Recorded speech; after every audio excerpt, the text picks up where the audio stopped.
अस्सलामुअलैकुम and good afternoon my dear brother and sisters. मैं उम्मीद करता हूं कि आप सब लोग खैरियत से होंगे।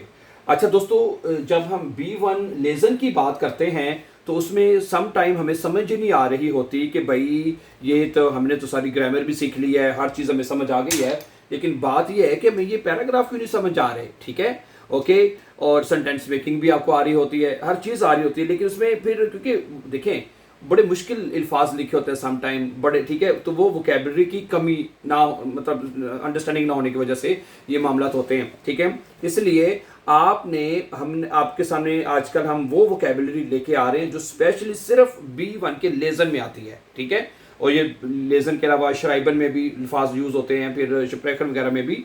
ठीक है, तो ये जो अल्फाज जो वोकेबलरी हम आपके सामने रखे हैं कि ये आपके लिए बहुत इंपॉर्टेंट है, इसलिए इसको आपने अच्छी तरह से याद करना है और समझना है। ठीक है, तो पहला लफ्ज़ मैं उर्दू में बोलूँगा और उसका पहले आपने मतलब मुझे बताना है कि आपको इसका मतलब आता है या नहीं आता। ठीक है, ओके। तो सही है, शुरू करने से पहले अगर आप हमारे चैनल पर नए हैं और आप इजी और फास्ट जर्मन सीखने का इरादा रखते हैं तो चैनल को सब्सक्राइब कीजिए ताकि आने वाले इंपॉर्टेंट लेसन आपको टाइमली मिलते रहें। ठीक है, अच्छा, जो पहला लफ्ज़ है वो है आमद। आमद यानी अराइवल। ठीक है, जो चीज़ पहुंच रही है उसकी आमद हो रही है किसी चीज़ की, जैसे ट्रेन की आमद हो रही है, बाइश ले लें, उसको क्या कहते हैं जर्मन ज़बान में पता है? हैं आमद। उर्दू में क्या कहते हैं? आमद।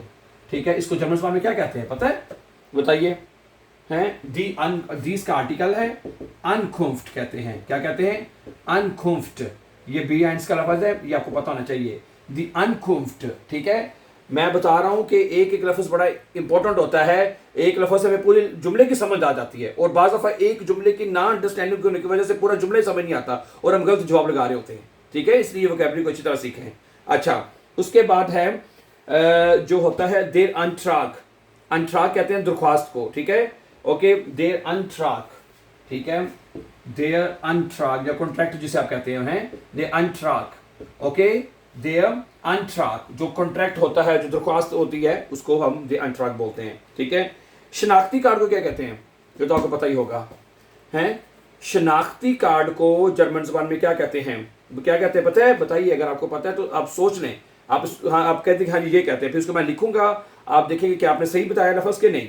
जी हाँ जी, क्या कहते हैं? हाउसवाइस कहते हैं उसको। ठीक है, देयर हाउसवाइस।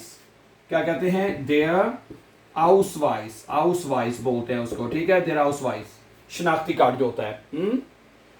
अच्छा, उसके बाद इदारा या कंपनी को हम बोलते हैं देयर बेट्रीब। क्या बोलते हैं? देयर बेट्रीब। ठीक है, देयर बेट्रीब। ओके, फिरमा भी बोलते हैं वैसे तो, लेकिन ये लफ्ज़ B1 में भी यूज होता है, तो ये भी आपको पता होना चाहिए। ठीक है, देयर बेट्रीब। बेट्रीब ओके, इदारा या कंपनी को कहते हैं। ठीक है, उसके बाद है इजाज़त को। हैं इजाज़त को जर्मन ज़बान में क्या कहते हैं वैसे बताएं आप? इजाज़त को क्या कहते हैं?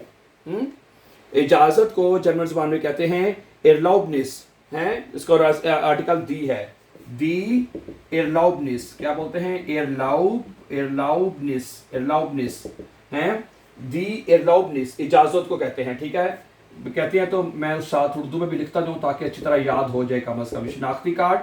ठीक है, ओके, शनाख्ती कार्ड बोलते हैं। अंतराक को दरख्वास्त बोलते हैं, दरख्वास्त। ठीक है, या कॉन्ट्रैक्ट या मुआहदा भी कह सकते हैं। ठीक है, बेट्रीब कहते हैं इदारे या कंपनी को। इदारा या कंपनी जो होती है उसको हम बोलते हैं बेट्रीब। ओके, और दी एरलाउबनिस कहते हैं इजाज़त को।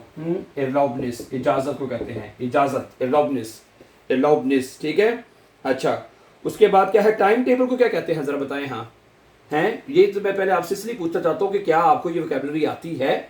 ठीक है, अंदाज़ा तो हो। टाइम टेबल को क्या कहते हैं बताएं?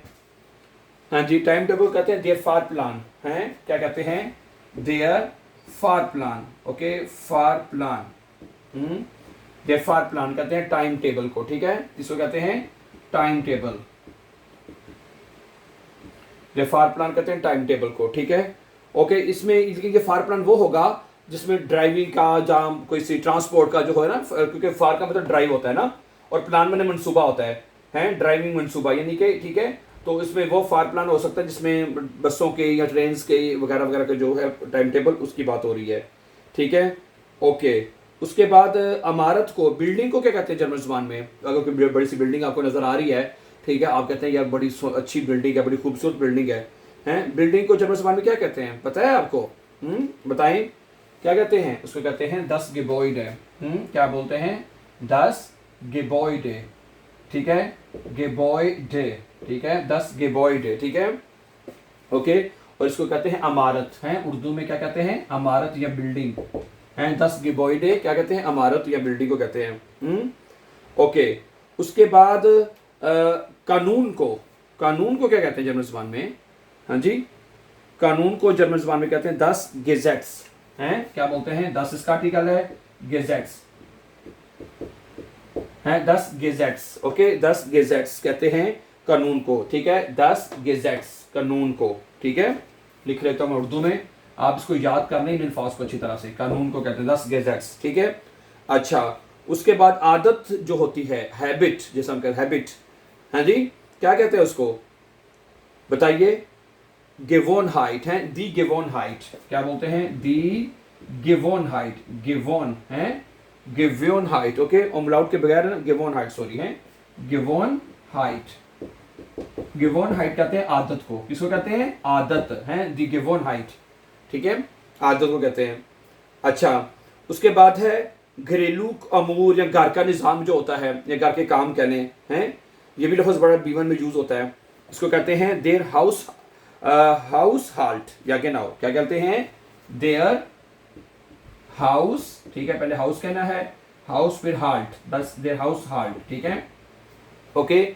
घर का निज़ाम या घरेलू अमूर कहने हैं, घर का निज़ाम, ओके, घर का निज़ाम कहने हैं आप इसको, या घरेलू अमूर कहने हैं आप, ठीक है, ओके।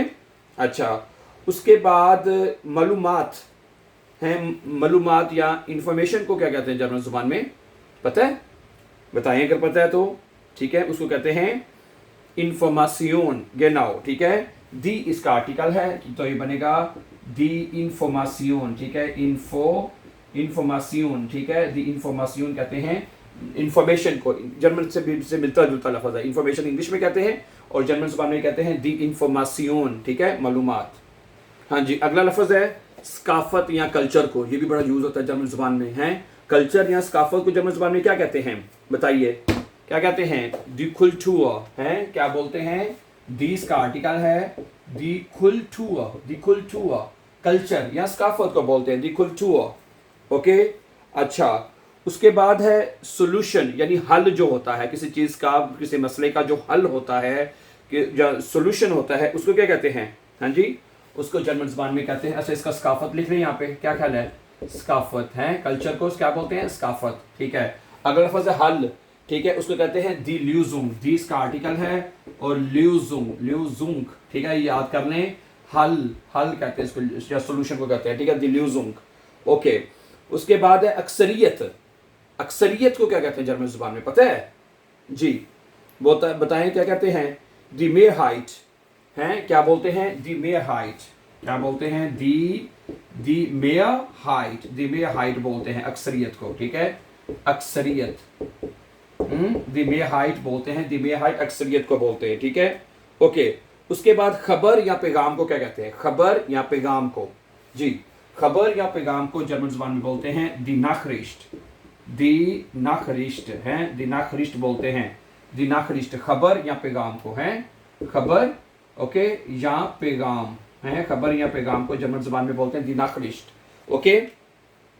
अच्छा, उसके बाद है कि फ़र्ज़ या ज़िम्मेदारी को क्या कहते हैं, पता है? बताइए ज़रा आप, क्या कहते हैं, पता है? दी फ्लिश्ट बोलते हैं, ठीक है, दी फ्लिश्ट, ये मैं लिखता हूँ दी, ठीक है, फ्लिश्ट, ठीक है, FLECH, दी फ्लिश्ट है, दी फ्लिश्ट, ओके। उसके बाद क्या है? हाँ, ये लफ्ज़ बड़ा इंपॉर्टेंट है, इलाका जो रीजन होता है, हैं, उसे क्या कहते हैं? दी रेगियोन, हैं, रेगियोन, दी रेगियोन, ठीक है, दी रेगियोन कहते हैं इलाके को या रीजन को, ठीक है, इलाका या रीजन जो होता है उसे बोलते हैं दी रेगियोन। अच्छा, ये फ्लिस्ट का मतलब फ़र्ज़ या जिम्मेदारी होता है, ये भी नोट कर लें, फ़र्ज़ या जिम्मेदारी, फ़र्ज़ या जिम्मेदारी को कहते हैं, ठीक है, ओके। दी फ्लिस्ट कहते हैं फ़र्ज़ या जिम्मेदारी को, ओके। उसके बाद है हिफाजत या सलामती को। हिफाजत या सलामती को जर्मन ज़ुबान में कहते हैं दी सिcherheit हैं, क्या बोलते हैं? दी सिcherheit हैं, सिcherheit, दी सिcherheit क्या बोलते हैं इसको? सलामती हैं, सलामती बोलते हैं या हिफाजती या हिफाजत, ठीक है, जब भी हिफाजत भी कहते हैं, ठीक है। अच्छा, सूरत हाल को क्या कहते हैं जर्मन ज़ुबान में? सूरत हाल को जर्मन ज़ुबान में बोलते हैं दी सिचुएशन हैं, क्या बोलते हैं जी? दी सिचुएशन, ठीक है, दी सिचुएशन बोलते हैं सूरत हाल को, है दी सिचुएशन। इंग्लिश में सिचुएशन बोलते हैं ना जैसे, ठीक है, तो जर्मन ज़ुबान में बोलता है the situation, Surat hall, situation को, ठीक है। अच्छा, अगला लफ्ज़ है इत्तफाक या मुआहदा, दो मतलब है इसके। दी फिर आइन बारूंग, ये लफ्ज़ बड़ा इंपॉर्टेंट है। दी फिर आइन बारूंग क्या बनता है? दी फिर आइन बारूंग, दी फिर आइन बारूंग कहते हैं, ठीक है, जो मुआहदा होता है मुआहदा, ठीक है, उसको बोलते हैं दी फिर आइन बारूंग। ओके ओके, आखिरी लफ्ज़ आज का मैं आप नहीं, दो लफ्ज़ हो गए, सॉरी। तैयारी को जर्मन ज़ुबान में कहते हैं दी फोरबेराइटुंग, क्या कहते हैं? दी इसका आर्टिकल है, फोरबेराइटुंग, फोरबेराइटुंग, दी फोरबेराइटुंग कहते हैं तैयारी को, है किसको कहते हैं? तैयारी को कहते हैं दी फोरबेराइटुंग। ओके, उसके बाद है मुस्तकबिल, फ्यूचर है। फ्यूचर को जर्मन ज़ुबान में कहते हैं दी सुकुंफ्ट, क्या बोलते हैं जी? बताइए।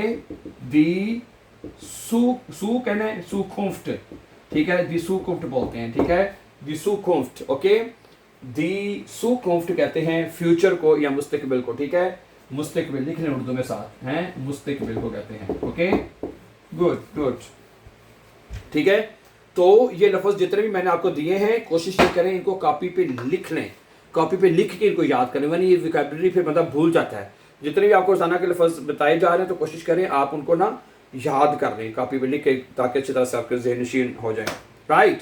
So thank you very much for watching, my dear brothers and sisters, and before going for upcoming important lessons, don't forget to subscribe. Always be happy and have a very nice time, dear friends.